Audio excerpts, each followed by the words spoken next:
Telecom TV. Telecom TV's where ICT connects. Telecom TV. When Barack Obama swept into office several months ago, he brought with him a new, exciting vision on how technology can enable commerce and economic activity across the country. One of the key spokespersons for this new vision is Aneesh Chopra, the CTO for the federal government. Aneesh has made a special guest appearance today at SUPERCOMM, and he's joining us for an interview.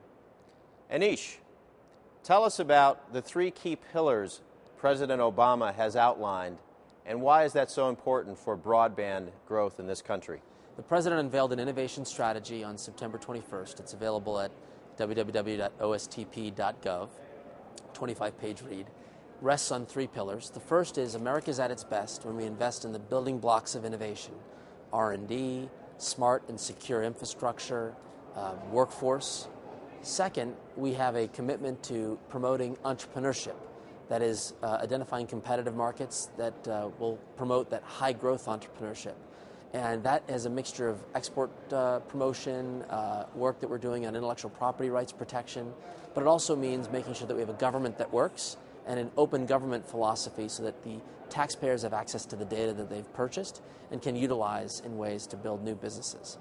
And then last but not least, it rests on catalyzing these innovations towards national priorities, improving our healthcare system, reducing our dependence on foreign oil, and improving our educational system through technology and innovation. Aneesh, you talked a bit today about the private-public partnership. Tell us more about that vision.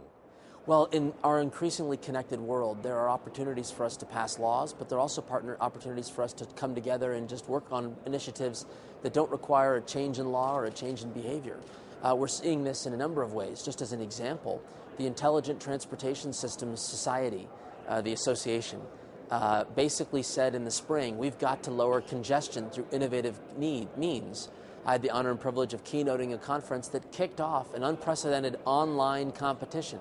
The trade association raised $50,000 and gave prize money to the best, most innovative idea, invited folks from the public and private sectors to vote ideas up and down using an online platform, and then basically encouraged a dialogue, a community dialogue around what should be the kind of ideas that will change our congestion planning.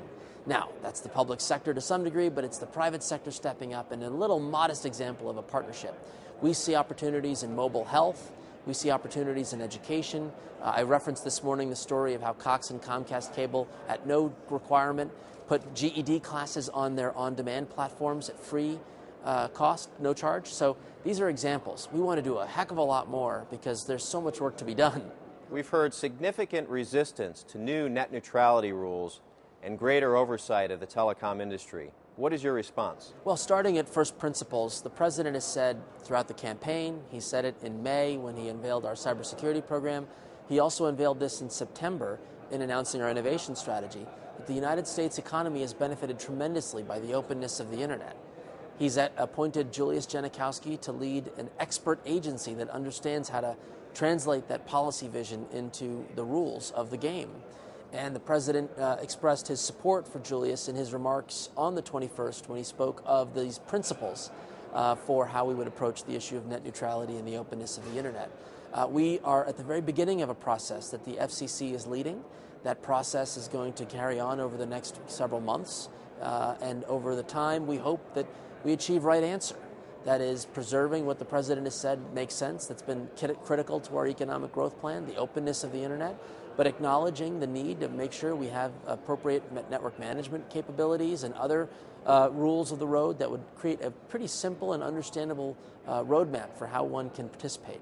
We are very confident that the FCC will go through a very thorough deliberation and have great confidence in the team that will get to right answer. Aneesh, in the context of public-private partnerships, what exactly is the service provider role in that partnership?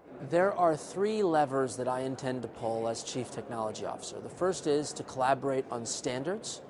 So I'm working very closely in the healthcare sector, in the energy sector, and the education sector on developing data standards that would promote interoperability and eventually lead to the applications that will deliver value.